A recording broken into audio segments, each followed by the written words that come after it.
이 시간 말씀은 신약성경 마태복음 25장 1절에서 13절까지 말씀이 되겠습니다. 마태복음 25장 1절에 13절의 말씀을 봉독합니다. 그때 천국은 마치 등을 들고 신랑을 맞으러 나간 열처와 열처녀와 같다 하리니 그 중에 5은 미련하고 5은 슬기는지라. 미련한 자들은 등을 가지되 기름을 가지지 아니하고 슬기는 자들은 그릇에 기름을 담아 등과 함께 가져갔더니 신랑이 드디어 물어 졸며 잘세 밤중에 소리가 나되 보라 신랑이로다 맞으러 나오라 하매 이에 그 처녀들이 다 일어나 등을 준비할세 미련한 자들이 슬기는 자들에게 이르되 우리의 등불이 꺼져가니 너희가 기름을 좀 나눠달라거늘 슬기는 자들이 대답하여 가로되 우리와 너희의 쓰기에 다 부족할까 하노니 차라리 파는 자들에게 가서 너희의 쓸 것을 사라 하니 저희가 살아간 동안에 신랑이 오므로 예배하였던 자들은 함께 혼인잔치에 들어가고 문은 닫힌지라. 그 후에 남은 처녀들이 와서 가로되 주여 주여 우리에게 열어주소서. 대답하여 가로되 진실로 너희에게 이르노니 내가 너희를 알지 못하노라 하였느니라. 그런즉 깨어있으라. 너희는 그날과 그 시를 알지 못하느니라. 아멘. 오늘 마태복음 25장 1절에서 13절까지 말씀의 제목은 5은 미련하고 5은 슬기는지라 하는 말씀의 제목으로 말씀을 증거합니다. 지난 시간에 이 시대의 때가 가깝다고 하는 내용을 말씀드린 바와 같이 때가 가깝다고 하면은 오늘 본문의 말씀과 마찬가지로 예수 그리스도를 영접할 준비를 해야 된다는 내용의 뜻입니다. 그 가운데 오늘 본문인 마태복음 25장 1절에 13절까지의 예수 그리스도를 믿고 구원받은 모든 성도들이 어떤 사람은 미련하고 어떤 사람은 슬기로운 사람이라고 이렇게 말씀하고 있습니다. 그럼 열 처녀에 대한 비유 속에서 처녀라고 하면은 우리 교회에서 신앙생활하는 여자분들을 보고 말하는 것이 아닌가 이렇게 생각할 수도 있습니다. 그러나 이 내용의 단어의 자체는 성별에 대한 내용의 여자가 아니라 남자나 여자나 동일하게 예수 그리스도를 믿는 모든 성도들은 여자로 처녀로 비유하고 있습니다. 그것도 기혼자가 아니라 아직도 결혼하지 못한 처녀로 비유하고 있는 내용의 말씀은 무슨 뜻이냐? 신랑 되시는 예수 그리스도와 함께 혼인잔치를 하기 위한 내용의 뜻이기 때문에 처녀로 표현하고 있습니다. 그렇다면 저나 여러분이나 남자나 여자나 예수 그리스도를 믿고 우리는 구원을 받아 거듭 태어났습니다. 그러면 우리는 남자의 후손입니까? 여자의 후손입니까? 우리는 예수 그리스도께서 성령으로 처녀인 여자의 몸을 통해서 이 땅에 오신 그 예수 그리스도를 믿는 믿음으로 우리가 구원을 받아서 거듭 태어났으니 우리는 아담의 혈통으로 태어난 사람이었지만 다시금 예수 그리스도에게 접붙임을 받아서 거듭 태어난 여자라는 겁니다. 그 여자를 갖다가 처녀로 비유하게 된 내용은 무엇인가 하면은 결국은 신랑 되시는 분을 맞이하기 위한 혼인잔치에 혼인자리에 참석하기 위한 내용의 뜻으로 비유하기 때문에 처녀라고 하는 말씀을 하셨다고 하는 것을 깨달아야 됩니다. 그렇다면 미련한 5 처녀가 있고 슬기로운 5 처녀가 있는데 그 미련한 5 처녀는 그 불신자냐? 아닙니다. 예수 그리스도를 다 믿는 사람들입니다. 그럼 예수 그리스도를 믿고 한번 구원을 다 받은 사람들입니다. 그런데 어찌된 일로 왜 다 구원받았다고 하면 다 천국에 가야 된다고 이렇게 알고 있는데 왜 목사님 미련한 5 처녀는 천국에 못 갑니까? 혼인자리에 왜 참석을 못합니까? 이렇게 의문을 제기할 수도 있을 것입니다. 그러나 성경에서는 예수 그리스도를 믿고 구원을 받았다 할지라도 하늘나라의 생명책에 이름이 기록되어 있다 할지라도 이름이 지워져서 미련한 자리와 같은 처녀처럼 되면은 결국은 예수 그리스도를 만날 수 없는 혼인잔치에 참석을 할 수 없다고 하는 것이 오늘 본문에 대한 내용의 뜻입니다. 그렇다면 여러분들은 슬기로운 5 처녀처럼 여러분들은 신부의 자격을 갖춰야 되지요. 그래야만이 신랑 되시는 예수 그리스도를 영접할 수가 있다 그런 말입니다. 그래서 사도 바울도 우리들에게 권면하신 내용의 말씀 가운데 고린도 후서 11장 1절에서 2절의 말씀을 보면 우리 성도들을 갖다가 전결한 신부로 어떻게 돼요? 예수 그리스도에게 중매한다는 겁니다. 고린도 후서 11장 1절에서 2절의 말씀을 보겠습니다. 원컨대 너희는 나의 좀 어리석은 것을 용납하라. 청컨대 나를 용납하라. 내가 하나님의 열심으로 너희를 위하여 열심을 내노니 내가 너희를 전결한 처녀로 한 남편인 그리스도께 드리려고 중매함이로다. 그럼 지금 슬기로운 5 처녀와 미련한 5 처녀들 10 처녀를 갖다가 전체적으로 어떤 처녀로 만들기를 원한다는 겁니까? 전결한 처녀로 한 남편인 누구에게요? 그리스도에게요. 그리스도라고 하는 내용은 무슨 뜻이에요? 그리스도는 만왕의 왕이란 뜻이잖아요. 3가지 뜻이 있습니다마는 기름 부음 받은 자, 제사장, 선지자, 왕, 이 3가지를 통틀어서 말할 때 그리스도라고 말하잖아요. 그럼 예수 그리스도에게 뭐 한다는 거지요?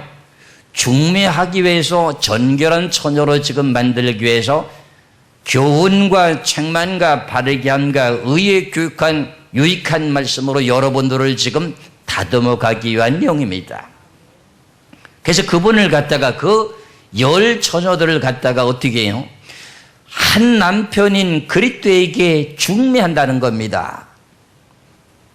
여러분들 세상의 왕들 가운데도 왕후를 간택을 하게 될 때 모든 내용의 왕으로 선택될 수 있는 그 내용의 자격이 갖춰진 사람을 선택하지 간택을 하지 함부로 아무나 간택합니까? 안 하잖아요.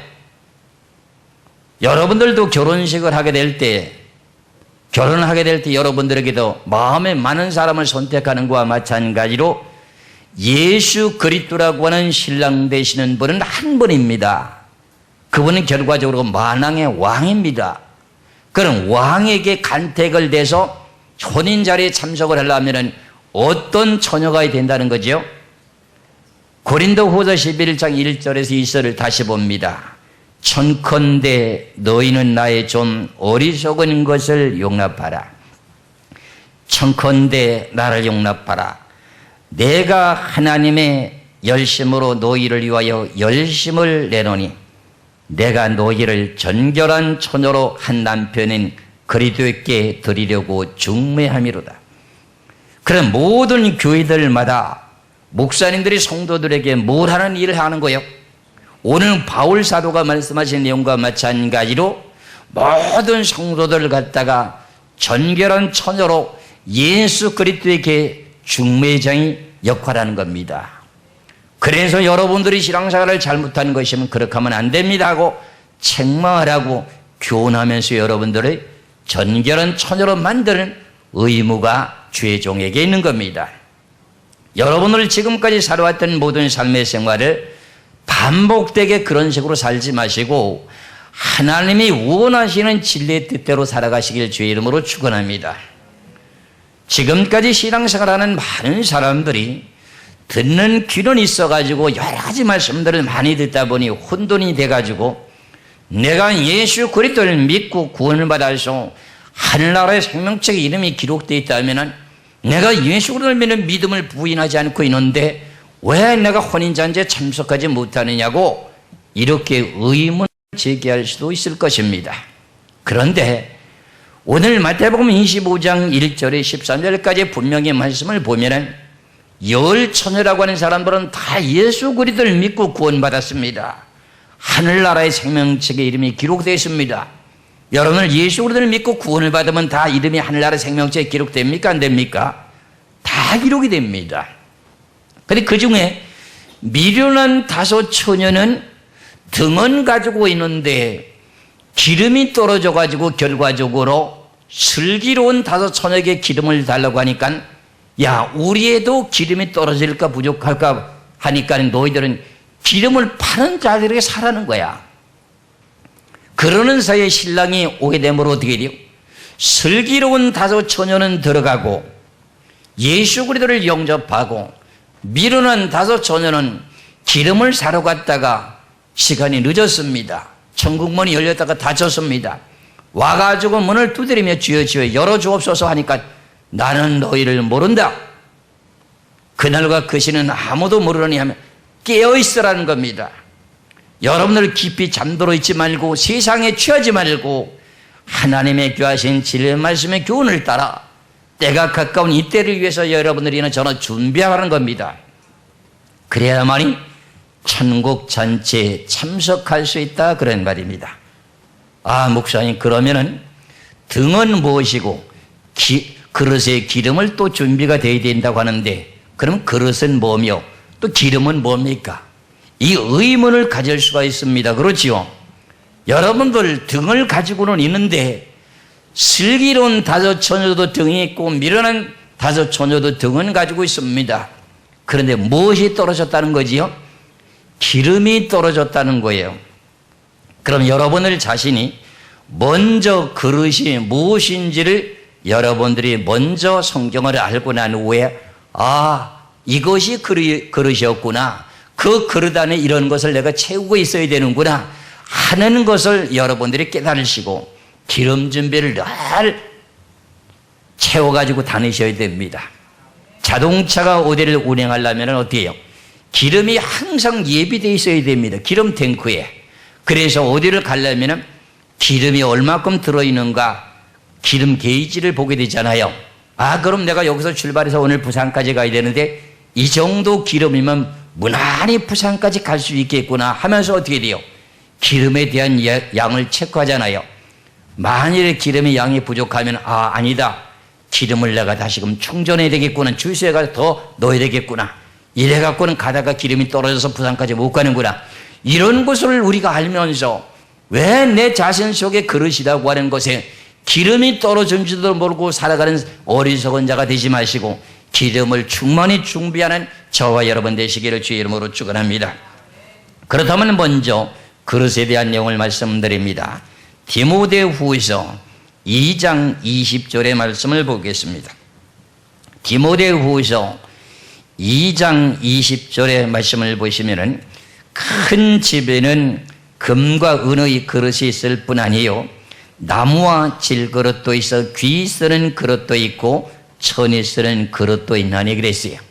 그럼 사람이라고 하는 용 자체를 뭐로 표현하고 있어요? 그릇이라는 거야.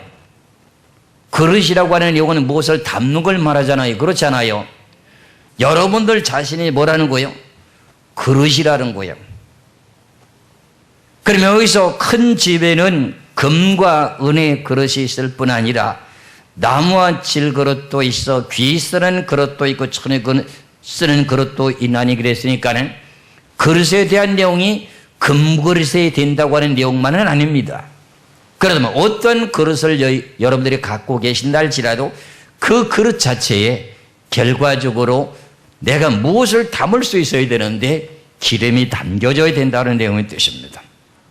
그래서 이 내용 말고도 로마서의 말씀을 보시면은 이 그릇이라고 하는 내용을 갖다가 우리 사람이라고 하는 것을 설명하고 있습니다. 로마서 9장 24절의 말씀을 한번 보시겠습니다. 로마서 9장 24절에 이 그릇은 우리니 곧 유대인 중에서뿐 아니라 이방인 중에서도 부르신 자니라. 그럼 여러분을 자신이 무엇이라는 거지요? 그릇이라는 거요. 유대인에게나 이방인에게나 예수 그리스도 앞에 부름을 받은 모든 사람들은 그릇이라는 거예요. 그런데 그 그릇 안에 기름이 떨어졌다는 겁니다.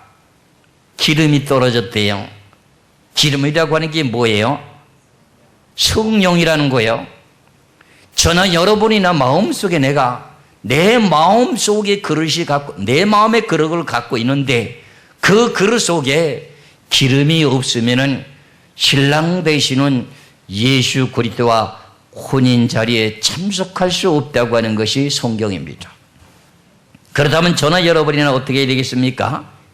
기름을 항상 내 마음의 그릇 속에 충만히 담아서 채워놔야 되죠.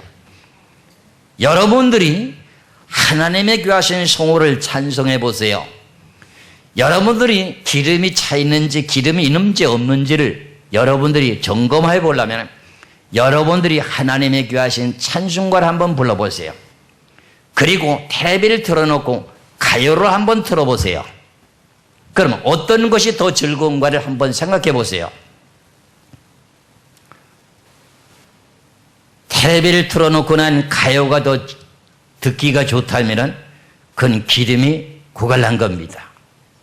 그런데 하나님의 찬송가를 틀어놨는데 그게 기쁘고 즐겁다면 하나님의 성령 영이 여러분들 속에 기름이 있다는 뜻입니다. 이런 내용을 여러분들이 스스로도 체크해야 됩니다. 제가 아무리 여러분들에게 기름을 채우라고 기름을 담아두라고 성령이 충만하게 하라고 아무리 노래를 부른들 여러분들 자신에 대한 모든 내용을 내가 개개인이 체크는 못하잖아요. 그렇다면 여러분들 자신이 텔레비를 틀어놓고 세상에 가수들이 가요를 부르는 것이 더 듣기가 좋으냐 아니면 찬송가를 틀어놨는데 찬송가가 더 듣기 좋으냐 그 내용의 두 가지를 놓고 한번 여러분들이 분별해 보세요. 그러면은 성령이 충만하고 기름이 차 있으면요 찬송가 소리가 더욱더 즐겁습니다. 그런데 그렇지 못하고 내 마음속에 기름이 말라 있다면 세상 노래가 더 즐겁게 들립니다. 그와 같이 하나님의 백성은 하나님의 소리를 듣기를 원하는 것이 성경입니다. 그래서 찬송가라고 하는 내용은 하나님의 성호를 찬송하는 내용이니 세상 사람들은 자기 자신들이 신세한탄을 하는 것이고 맨날 사랑 타령하는 노래뿐이지 않습니까? 그렇잖아요. 그런데 세상의 가요하고 하나님의 귀하신 찬송가가는 전혀 다릅니다. 그래서 우리는 구원받은 혼인 자리에 참석한 모든 백성들이 영원토록 하늘나라 가서 그 기업을 받고 누리게 되는데 무엇을 하느냐? 항상 찬송을 부릅니다. 그와 마찬가지로 여러분들이 내 속에 기름이라고 하는 그릇이 담겨 있는가? 기름이라고 하는 내용 자체가 무엇인가? 그 내용의 의미의 뜻은 요한일서에서 말씀하고 있는 내용과 마찬가지로 여러분들이 기름 부음을 받았다고 하는 성령이 임했다고 하는 내용의 뜻입니다. 그래서 그 내용의 말씀을 한번 찾아보시겠습니다. 요한일서 2장 27절의 말씀을 보겠습니다. 요한일서 2장 27절입니다. 신약성경 390쪽이 됩니다. 제 성경은 요한일서 2장 27절의 말씀을 봅니다. 너희는 주께 받은 바 기름 부음이 너희 안에 거하나니 아무도 너희를 가르칠 필요가 없고 오직 그의 기름 부음이 모든 것을 너희에게 가르치며 또 참되고 거짓이 없으니 너희를 가르치신 그대로 주 안에 거하라. 그러면 너희는 주께서 받은 바 기름 부음이 너희 안에 거하나니 그럼 기름 부음이 여러분들 안에 거하십니까? 할렐루야. 그러면 결과적으로 신부의 지금 자격을 갖게 되고 오늘 본문의 말씀과 마찬가지로 뭐예요? 그릇에 기름이 어떻게 돼요? 준비가 되어 있는 겁니다. 그런데 미련한 다섯 처녀들은 어떻게 해요? 세상이 더 좋고 세상 향락이 더 즐겁다 보니 거기에 취하다 보니 기름이 떨어졌습니다. 그래서 신랑을 맞으러 오라고 하는 소리가 들립니다. 그러다 보니까 미련한 다섯 처녀들이 어떻게 돼요? 등은 가지고 있는데 기름이 떨어지다 보니 불이 밝혀지지 않다 보니까는 기름을 좀 슬기로운 다섯 처녀에 있는 것을 달라고 합니다. 그러니까 슬기로운 다섯 처녀는 어때요? 참 말하는 게 매끄럽잖아요. 내가 너에게 이것을 나눠주면은 나도 기름이 떨어질까 하니까는 파는 자들에게 사라는 거야. 성령을 돈으로 살 수 있습니까? 그 슬기로운 다섯 처녀는 참 지혜롭죠. 미련한 처녀가 왜 사람에게 기름을 달라고 요구하는 건 이게 미련한 짓 아닙니까? 기름은 누구한테 요구를 하는 겁니까? 하나님께요. 하나님 앞에 기도해서 받는 것이 기름 부음을 받는 성령이잖아요. 그런데 미련한 다섯 처녀도 등은 있습니다. 지혜로운 다섯 처녀도 등은 있습니다. 그리고 그릇도 있습니다. 근데 그릇 안에 기름이 떨어졌습니다. 그러니 결과적으로는 기름 있는 자와 그 다음에 기름이 떨어진 자, 이 모든 내용 가운데서 결과적으로 천국을 갈 수 있다 없다는 내용이 지금 갈림길에 서 있다는 사건입니다. 예수를 믿는다고 다 천국 가는 거 아니라고는 저는 늘 노래를 부릅니다. 많은 목사님들은 예수만 믿으면 구원받아 다 천국 간다고 하는 내용의 논리가 많이 지금 전파되고 있으나 저는 성경을 아무리 봐도 그렇게는 말할 수가 없습니다. 여러분들 냉정하게 판단하셔야 됩니다. 그렇다면 등은 가지고 있다고 해서 그 등은 뭐냐? 요 내용의 말씀은 계시록의 21장 23절을 보면은 거기에 해석이 되어 있는데, 해라고 하는 해는 하나님이시고 등이라고 하는 등은 예수 그리스도 표현하고 있습니다. 그러면 예수님의 겉모습의 자체가 등이 된다면 우리들도 겉모습에 대한 내용은 뭐가 되는 겁니까? 등이 된다는 겁니다. 계시록 21장 몇 절요? 23절 보시기 바랍니다. 계시록 21장 23절에 그 성은 해나 달의 비침이 쓸데 없으니 이는 하나님의 영광에 비치고 어린 양이 그 등이 되십니다. 어린 양이 무슨 역할을 한대요? 등 역할을 한대요. 그럼 여러분들 육체적인 겉사람은 다 있습니까? 없습니까? 여러분들은 등은 다 가졌습니다. 그렇지요? 등은 가졌는데 그 마음속에 그릇에 기름이 떨어졌다면 신랑 되시는 만왕의 왕인 예수 그리스도를 맞이할 수 없다는 겁니다. 제가 지난 시간에 무엇을 말씀드렸습니까? 이 지구의 종말이 가까이 다가오고 있는 내용 가운데 제가 이사야 19장 5절에서부터 제가 말씀드리면서 유브라데 강이라고 하는 강이 말라가고 있다는 사실이 지금 시작이 되고 있다는 내용을 말씀을 드리면서, 그렇게 해서 유브라데 강이 말라지게 되게 되면은 결국은 전 세계에 흩어져 있던 유태인들이 이스라엘 백성들이 고향 땅으로 돌아온다 하는 것을 제가 말씀드렸습니다. 그러면 이 지구의 종말이라고 하는 7년 환란의 전쟁이 터지게 되지요. 그러다면 7년 환란을 거치고 난 후에는 우리가 예수 그리스도를 영접해야 되는데, 영접하기 위해서는 오늘 마태복음 25장 1절에 13절의 말씀처럼 10처녀의 비유 가운데 미련한 처녀가 되지 마시고 지혜롭고 슬기로운 처녀가 되시기를 주의 이름으로 축원합니다.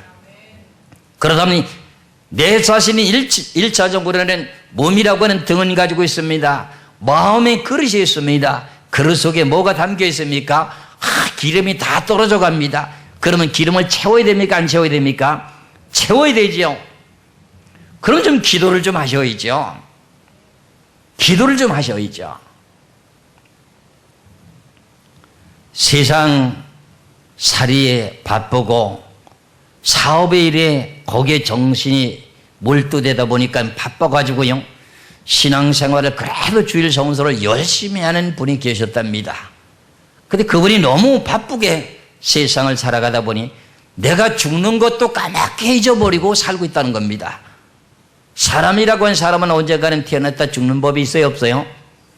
물론 때에 따라서는 예수 그리스도께서 재림할 때 그때까지 살아있는 사람을 죽으면 보지 않습니다만, 내가 죽는다고 하는 생각도 까맣게 잊어버리고 먹고 마시고 살고 사업에 몰두하다 보니 그것까지도 잊어버리고 살아갔다는 사람들이 많답니다. 왜? 세상이 너무나도 복잡하게 바쁘게 돌아가니 거기에 휩싸여서 정신이 거기에 좀 빼앗겨 있다는 겁니다.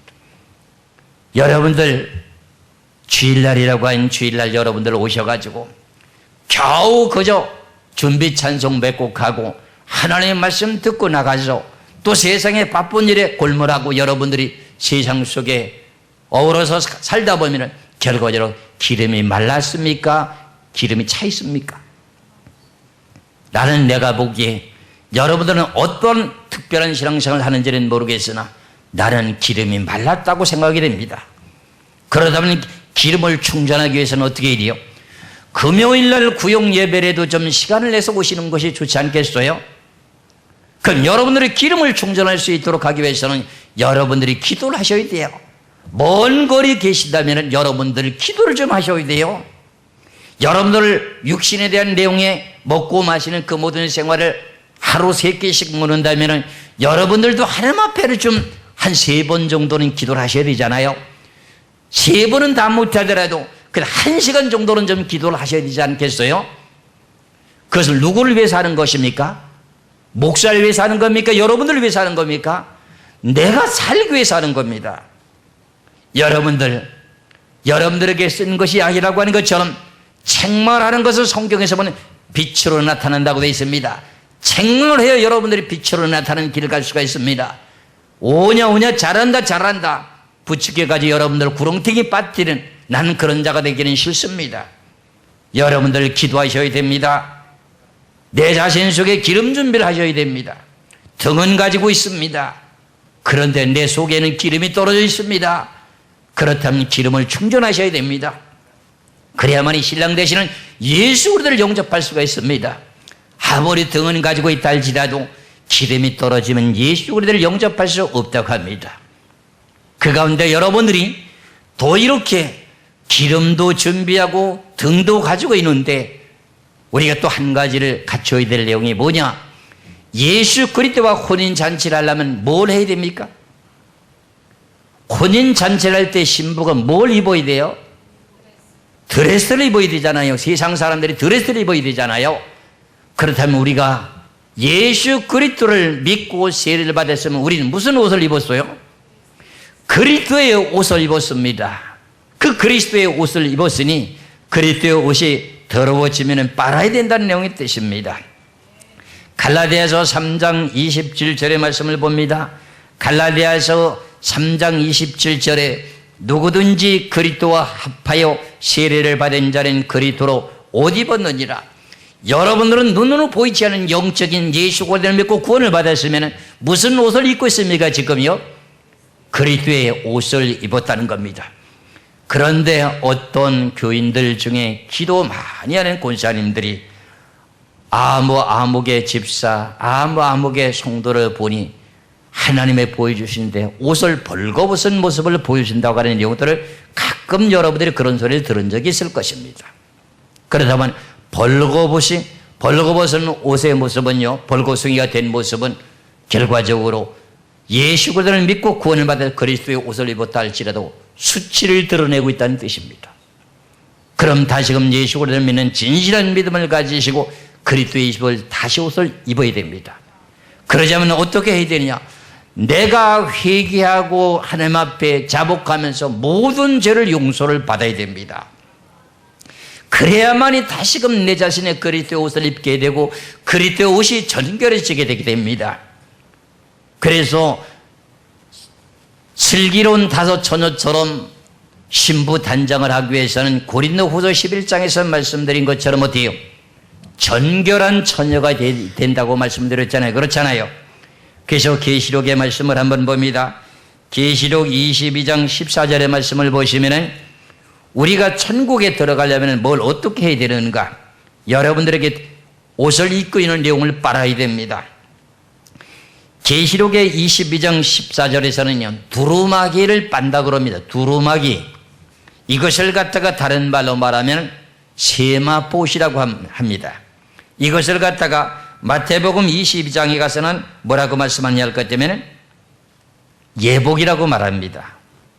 그렇다면 오늘 본문에 대한 내용 속에서 우리가 슬기로운 5 처녀가 되려면 등은 가지고 있고 그 다음에 기름 준비도 되어 있는데 그 가운데 내 자신의 허물과 죄가 있다면 그 허물과 죄도 어떻게 돼요? 깨끗하게 씻음을 받아야 됩니다. 그래서 계시록 22장 14절에 그 두루마기를 빠는 자들은 복이 있으니 이는 저희가 생명나무에 나가며 문도를 통하여 성에 들어갈 권세를 얻으려 함이로다. 여러분들이 세상을 바쁘게 살아가다 보니 먹고 마시고 입는 모든 생존 경쟁 속에서 돼요. 여러분들이 옷이 더러워질 수밖에 없습니다. 누구는 다 더러워질 수 있습니다. 그런데 그것을 회개하고 빨아입는 것이 중요한 겁니다. 그래서 그 빨아입는 근육이 빨지 못하게 되게 되면 결과적으로 어떻게 되어야 되냐? 하나님이 빠르게 해주게 되는데 근육의 원인이 여러분들이 7년 환란을 통과해야지 빨아집니다. 여러분들 옷이 세탁기에 들어가서 그 앞에 빙빙 돌려서 그것이 모든 물방울을 도해시는 어떤 압축을 위해서든지 빨아지는 것처럼 우리의 겉사람에 대한 모습에 대한 옷이 더러워졌다면 결과적으로 환란을 통과해야 되는 것이 성경입니다. 그럴 때 여러분들이 있냐는 믿음을 가지고 예수 그리스도를 부인하면 절대로 안 됩니다. 어느 고난과 고통이 닥쳐도 여러분들은 예수 그리스도를 믿는 믿음을 이를 물고라도 참아야 됩니다. 예수 그리스도를 부인하라고 여러분을 붙잡아 놓고 주례를 들고 목에다가 칼을 댄다 할지라도 예수 그리스도를 믿는 믿음을 끝까지 지킬 때 환난과 고난과 고통 속에서 여러분들의 옷이라고 하는 그 두루마리가 빨려지게 되고 세마포시 전결하게 되게 됩니다. 그러기 때문에 7년 환란이 오게 될 때 환란 전에 들림받는 것이 아니라 환란을 거쳐야 되는 내용이 성경입니다. 그래서 계시록 7장을 보시기 바랍니다. 계시록 7장에 보면은 구원받을 모든 성도들이요, 지금 변화받을 성도들입니다. 예수 그리스도를 살아서 영접하게 될 열 처녀와 같은 가운데 슬기로운 다섯 처녀들이 되어야 될 목적이 이겁니다. 계시록 7장 9절에서 14절까지입니다. 계시록 7장 9절에서 14절까지. 일 후에 내가 보니 각 나라와 족속과 백성과 방언에서 아무라도 능히 셀 수 없는 큰 무리가 흰옷을 입고 손에 종려가지를 들고 보좌 앞에 어린 양 앞에 서서 큰 소리로 외쳐 가로되 구원하심이 보좌에 앉으신 우리 하나님과 어린 양에게 있도다 하니, 각 나라와 족속과 방언에서 능히 셀 수 없는 사람이면 전 세계 예수 그리스도를 믿는 성도들을 보고 말합니다. 그 사람들이 종려가지를 들고 큰 소리로 외치기를 뭐라고 외치느냐? 우리를 구원하심이 보좌에 앉으신 우리 하나님께 있다고 이렇게 외치면서 찬송을 부르는 내용입니다. 11절입니다. 모든 천사가 보좌와 장로들과 내 생물의 주에 섰다가 보좌 앞에 엎드려 얼굴을 대고 하나님께 경배하여 가로되 아멘. 찬송과 영광과 지혜와 감사와 존귀와 능력과 힘이 우리 하나님께 세세토록 있을지로다. 아멘 하더라. 장로 중에 하나가 응답하여 내게 이르되 이 흰옷 입은 자들이 누구며 또 어디서 왔느냐 하고 물어봅니다. 각 나라와 족속과 방언에서 능히 셀 수 없는 사람들이 종려가지를 들고 우리를 구원하신 이는 하나님이라고 하면서 어떻게 돼요? 그들이 옷이 깨끗하게 씻음을 받았다는 겁니다. 그랬더니 24장로 중에 하나가 사도 요한에게 물어봅니다. 이 흰옷 입은 자들이 누군지 아느냐고 이렇게 질문하니까 사도 요한이 대답합니다. 14절에 내가 가로되 내 주여 당신이 알리다 하니 그가, 그 24장로 중에 하나가 그가 나더러 이르되 이는 큰 환란에서 나오는 자들인데 어린 양의 피에 그 옷을 어떻게 했다고요? 씻어 희게 하였느니라. 생명책의 이름이 지워지면 안 됩니다. 지금 여기까지는 제가 깊이 말씀을 드리지 않습니다만 여러분들이 생명책의 이름이 기록돼야만이 죄가 있어도 환란 속에 들어가서 고난과 고통과 핍박 속에서도 세마포시 깨끗하게 씻음을 받을 수가 있지만은 그렇지 못하면은 그런 내용도 다 허사입니다. 그리고 여러분들이 죄를 많이 지면은 지은 죄만큼 환란 속에서 고통이 심합니다. 그럼 고통이 심하면 여러분을 예수를 부인할 수도 있게 됩니다. 그럼 죄가 적은 사람들은 어떻게 될까요? 환란을 무사히 넘기게 하는 것이 성경입니다. 그래서 저는 여러분이나 죄를 많이 지면 안 되지요. 목사들이 죄지라고 가르치는 목사가 어디 있습니까? 죄를 짓지 마시고 여러분들이 세상을 살아가던 동안에 무슨 일을 하시든지 간에 정직하게 여러분들 사업을 펼치시고 정직한 방법대로 하시게 될 때 하나님이 함께 하실 뿐만 아니라 여러분들에게 복을 주십니다. 그러다 보면 나도 육신을 가진 몸이니 어떻게 돼요? 혈기로 고집으로 정욕으로 범죄할 수가 있습니다. 그 범죄한 죄가 깨끗하게 시침을 받기 위해서는 어떻게 되야 되느냐? 두루마기를 빨아야 된다고 하니까는 두루마기를 빨라고 하다 보니 내가 어떻게 다 죄가 용서받는지 알 수가 없거든요. 그러면 앞으로 신랑 되시는 예수 그리스도께서 공중에 나타나실 때 온 인류의 전 세계 각 나라와 족속과 방언에서 능히 셀 수 있는 모든 무리들이 한꺼번에 나팔 소리가 나면서 부활이 먼저 이루어지고 변화가 그 다음에 이루어지면서 우리가 들림받아서 올라가야 될 때 그때까지 모든 영이 준비가 돼 있어야 되지. 그때까지 준비가 안 돼 있으면 어떻게 해요? 나팔을 불어도 변화가 안 이루어지는 겁니다. 그래서 미련한 다도 처녀가 주여 주여 문을 열어주옵소서 아무리 두들겨도 나는 너를 모른다는 겁니다. 그럼 저나 여러분이나 마지막 때 전체가 다 예복을 입고 구원받는 자리에 다 참석하시기를 주의 이름으로 축원합니다. 그래서 베드로전서 4장 1절의 말씀을 보면은 들으시기 바랍니다. 베드로전서 4장 1절의 말씀을 보면은 예수 그리스도에게서 고통을 받으면서 우리들의 죄를 용서해 주신 것처럼 우리의 육체의 고난을 받는 사람들이 죄가 끝쳐지는 겁니다. 그런데 뭐 때문에? 예수 그리스도를 믿는 믿음 때문에 고통을 받게 될 때 죄가 끝이 난다 그러는 말입니다. 그래서 마지막 때 환난 때에는 예수 믿는 사람들을 붙잡아다가 고난 그 고통과 환난을 주기 때문에 죄가 없는 사람은 순탄하게 지나가지만은 죄가 많은 사람들은 고난을 많이 겪어야 됩니다. 이건 성경의 원리입니다. 이건 하나님의 공의입니다. 그렇기 때문에 저는 여러분이나 죄를 짓지 말고 사시기를 부탁의 말씀드립니다.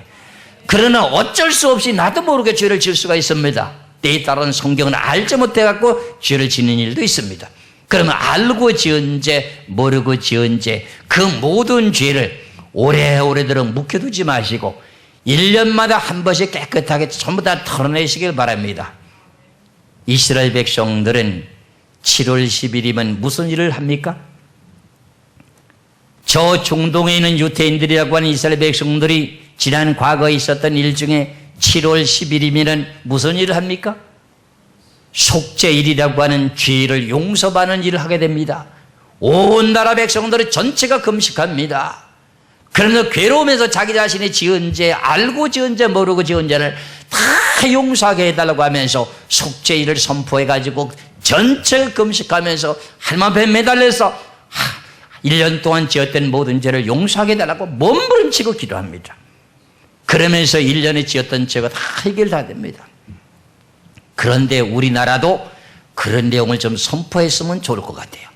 다른 내용은 다 잘하고 있는 것 같은데 지금 우리도 그런 내용을 하면 좋지 않을까? 그겁니다. 그럼 죄가 나도 알고 지은 죄, 모르고 지은 죄가 있습니다. 그렇죠? 그러다 보니 그 죄를 회개할 줄 모릅니다. 1년이 지나갑니다. 2년이 지나갑니다. 3년이 지나갑니다. 그런데도 죄를 용서받을 일을 전혀 하지 못하고 있습니다. 그럼 하나님은 공의로운 하나님인데 그 죄를 그대로 묵인하고 가만히 지나가겠느냐? 아닙니다. 하나님이 징계합니다. 그 다음에 징계를 하게 되면 어떤 일이 벌어질까요? 내 자신의 어떤 육체의 질병이 온다든가 여러 가지 모든 사업에 환난이 닥친다든가 여러 가지 일들을 갖고 하나님은 우리들을 징계하게 됩니다. 그럴 때 생각하는 것이 사람의 본능이 뭔지 아세요?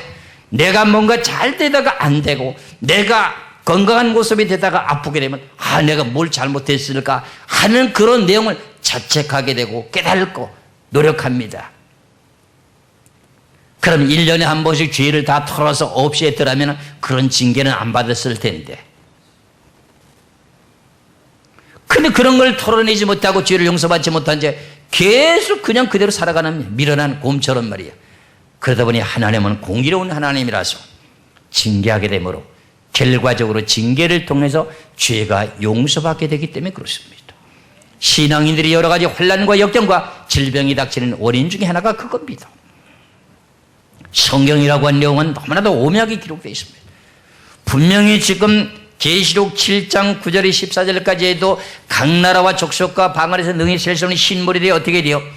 환난 가운데 나온다 그러잖아요. 환난 가운데 평탄하게 행복한 그 나날 속에서 나오는 것이 아니라 환난 가운데 나오는데 어린 양의 피에 그 옷이 씻어서 희게 되었어요.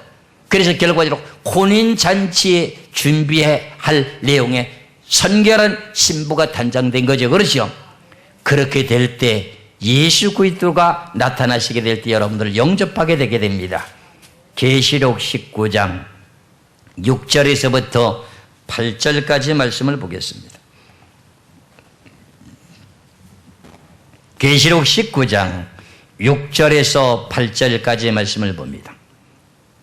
또 내가 들으니 호다한 물이 음성도 같고 많은 물소리도 같고 큰 대성도 같아서 가로되 할렐루야 주 우리 하나님 곧 전능하신 이가 통치하시도다. 우리가 즐거워하고 크게 기뻐하여 그에게 영광을 돌리세. 어린 양이 혼인 기약에 이르렀고 그의 아내가 예비하였으니 그에게 허락하사 빛나고 깨끗한 세마포를 입게 하셨은즉 이 세마포는 성도들의 옳은 행실이로다 하더라. 하나님께서 세마포옷을 깨끗하게 입게 만들어 주셨대요. 혼인 기약이 가까우게 될 때. 그러니까 그 내용의 비결이 뭔가를 앞서서 말씀드린 내용이 그예요. 환난 가운데서 예수 그리스도를 믿는 믿음 때문에 내가 여러 가지 고난과 고통의 핍박을 받게 될 때 예수 그리스도를 부인하지 말고 믿는 믿음을 지키며 인내하게 될 때 나도 모르게 입고 있었던 옷이 하나 둘씩 깨끗하게 빨아지는 거야. 그 기간이 정해져 있는데 얼마냐? 1260일 동안에 빨려집니다. 죄가 없는 분들은 어떻게 돼요? 1260일 날이라고 한 날도 평탄하게 지나갑니다. 여러분은 어떠한 사람이 되기를 원하십니까? 슬기로운 다섯 처녀가 되시기를 주의 이름으로 축원합니다. 저는 여러분들에게 어떤 극한 상황이 닥쳤을 적에는 이렇게 대처하면서 구원받아라. 평탄한 신앙생활 속에서 우리가 나이가 많아서 죽게 될 경우에는 어떠한 처지 속에서 어떤 믿음을 지켜서 구원받아라. 앞으로 닥치게 될 지구의 종말에 환난이 닥칠 적에는 어떠한 방법을 해서 여러분들이 구원을 받아라 하는 모든 내용들을 때를 따라서 양식을 나눠주며 여러분들에게 교훈하며 책망하고 있습니다. 여러분들 그 하나님의 거룩한 말씀을 달게 받으시고 여러분들이 내 자신을 준비해서 신랑 되시는 만왕 되시는 왕이시잖아요. 그리스도는 예수님은 만왕의 왕이시잖아요.